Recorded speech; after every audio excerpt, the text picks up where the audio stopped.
After a family get-together, I checked my bank account and it was completely empty. I asked my husband, Ray, what happened?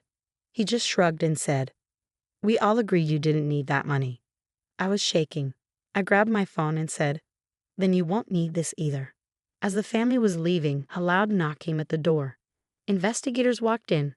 I'm a 36-year-old woman, married to Ray, 38, for nearly 9 years. We don't have kids, but I thought we had a solid life together. 7 months ago, my dad passed away.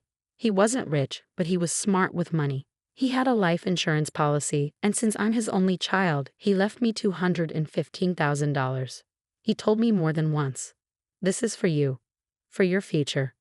When the money came through, I cried. It felt like a heavy responsibility. I didn't blow it. I didn't buy a new car or fancy stuff. I was still grieving. I put most of it into a high-yield savings account in my name only. I was very clear about that. I also quit my job, not because of the money, but because the work environment was toxic. Ray supported me, or so I thought. "Take your time," he said. "We'll figure it out together." Fast forward to a sunny Sunday. We were at Ray's sister Denise's place for a barbecue. His family is really close, too close. I always felt like the outsider. We had just finished eating when Ray's mom, Donna, brought up my inheritance. "Must be nice not to have to worry," she said. I replied, "Yeah, I'm grateful." Then Ray said, "She's not even working, she's just sitting on it." Tasha, another sister-in-law, added, "We were thinking it'd be better if we used it for something that helps everyone." I asked, "We?" "Yeah, Donna, us, we talked. You've got money you're not using. We want to invest it. Land, real estate, a business." I was shocked. "That money's mine. It was left to me."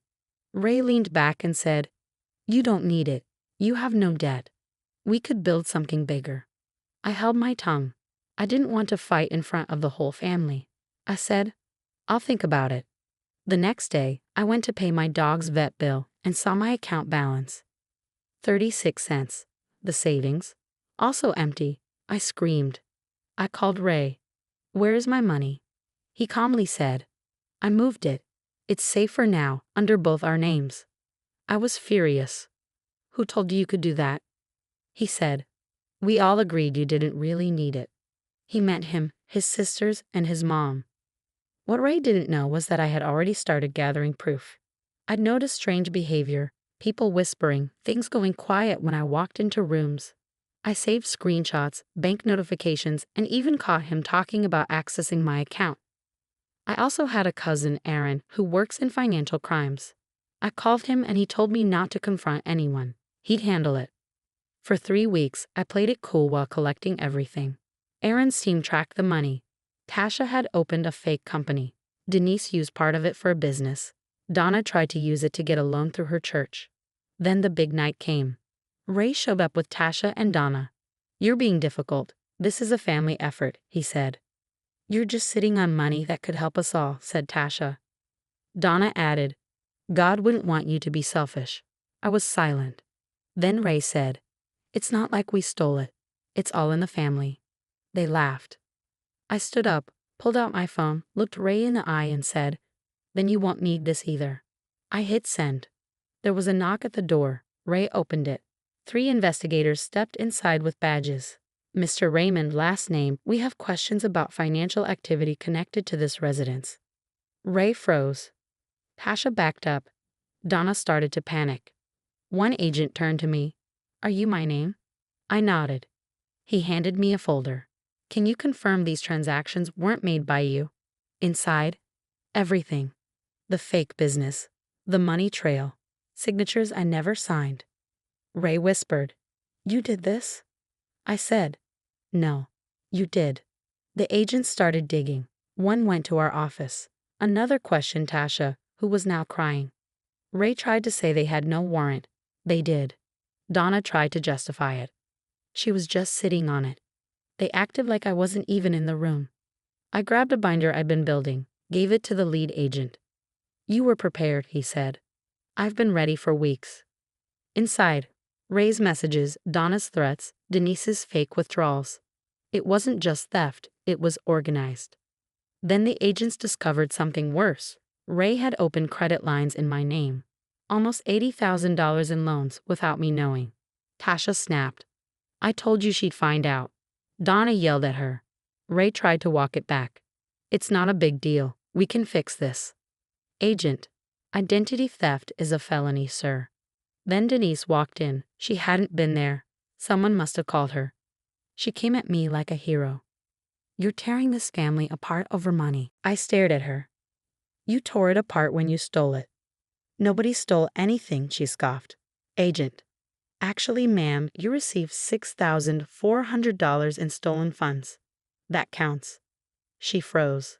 Later, an agent pulled me outside. Do you recognize this man? It was Ray on a beach with another woman, holding hands. Where'd you get this? We traced payments to her account. He's been spending a lot on her. Trips, hotels, jewelry, a $5,800 diamond necklace. It felt like everything inside me just dropped. I had known something was wrong, but not like this. Her name was Stacy, and she wasn't just some girl Ray was seeing on the side.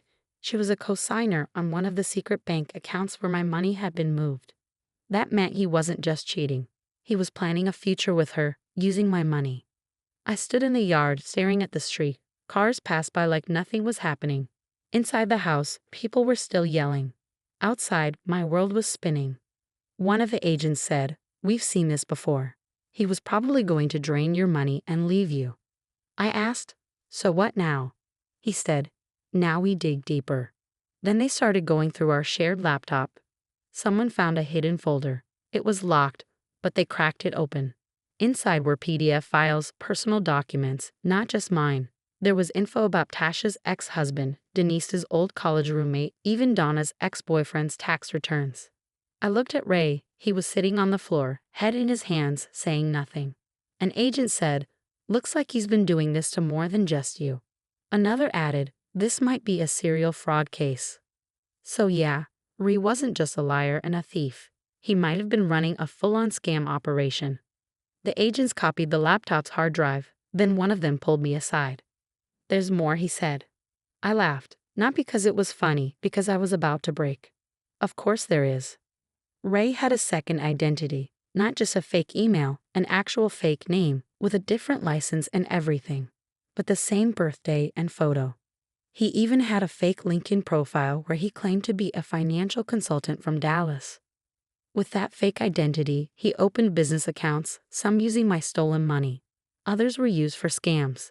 He was running fake investment schemes, crypto, real estate, made-up companies. One woman in Oklahoma lost $40,000. A man in Louisiana gave him $15,000. It was all fake. And the worst part, it wasn't just me he was robbing. He was scamming strangers too. Later, the agents showed me a photo of Ray, Donna, Denise, and another man I didn't know, clean cut, wearing a suit. "Do you know him?" they asked. "No. He's listed as a silent partner in one of Ray's fake companies. His name was Terry Vaughn, Donna's old boyfriend. Turns out, he owned the house Donna lived in. She had lied about that too. Terry was in on the whole thing. That's when I realized Donna wasn't just bossy and annoying. She was involved. The deeper the agents looked, the uglier it got. Donna helped forge documents to access my savings. She used a retired notary friend to fake a letter I never signed. Ray's we all agreed line wasn't just manipulation. It was part of their plan. They weren't asking me to hand over the money. They were going to take it, no matter what I said. That night, after most of the agents left, Denise stayed behind. She sat across from me, pale and quiet. "I didn't know about the loans," she said. I stayed silent. I knew Ray moved the money. I thought it was just temporary. Still nothing. Then she said something I didn't expect. "I think Mom was trying to get you declared incompetent." I blinked. "What?" She said if you didn't agree, we could go to court. Said you weren't working, you were grieving. She could make it sound like you couldn't handle things. Then we could get control legally. It felt like I couldn't breathe. Donna wasn't just trying to take my money. She was trying to make the courts say I couldn't be trusted with it. Denise handed me a folder. Inside were fake court documents like custody papers and forged doctor notes using my old therapist's name. Donna had been preparing to take over my life. A few days later, The lead agent called me again. "We've got a new issue," he said. Tasha had vanished. She missed her meeting with investigators. She emptied her accounts, took out cash, and disappeared. Now the FBI was involved. They were calling it interstate fraud.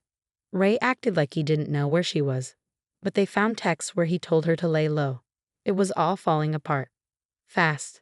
Then the notary friend confessed. She said she didn't know what she signed. Donna had told her it was for a church donation. She also told her I was going through a mental episode and might act paranoid. It's a horrible feeling to realize someone spent months trying to make people believe you were unstable just so they could steal from you without resistance. But by now, things were crashing down.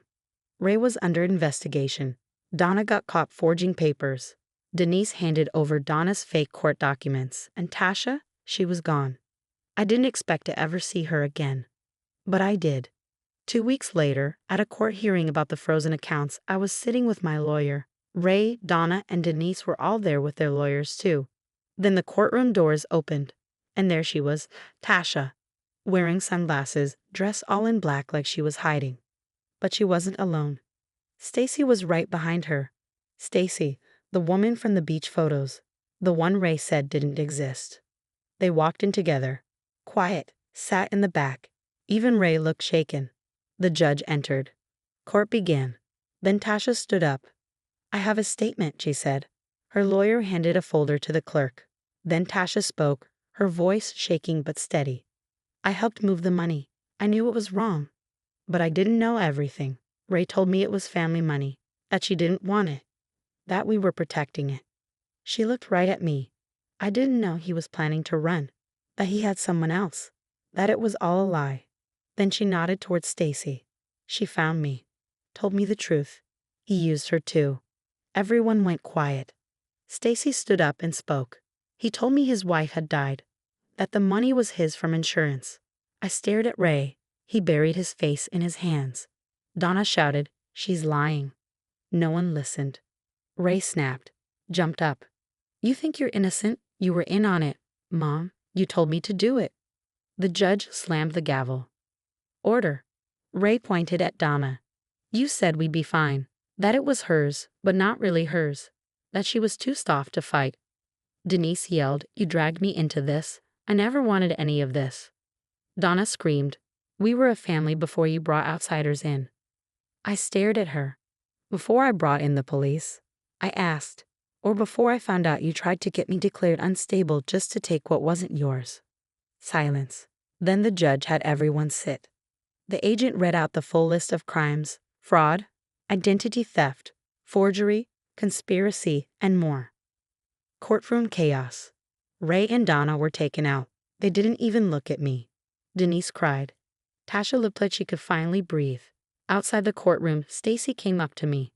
"I'm sorry," she said. "He lied to me too." I nodded. "I know." She pulled out a necklace, one I recognized from the account logs. Expensive. She pressed it into my hand. "He bought this with your money. You should have it." I looked at it, then dropped it into the trash.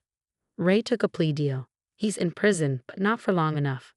Donna is still trying to fight the charges, but the proof is too strong. Tasha cooperated, got probation. Denise walked away clean legally, but she'll carry the guilt. She tried to say sorry. I listened, but I didn't forgive. I sold the house, moved into a quiet condo near downtown. Just mine. People say blood is thicker than water, but the full quote is, "The blood of the covenant is thicker than the water of the womb." It means the bonds we choose are stronger than family ties. I believe that now. Ray was my husband. Donna called me daughter-in-law. Tasha and Denise called me sister. But when it came down to it, none of them hesitated to lie, steal, and try to silence me to get what they wanted. I grieved my dad twice, once when he died, and again when they tried to erase his last gift to me. But they didn't win, and they never will.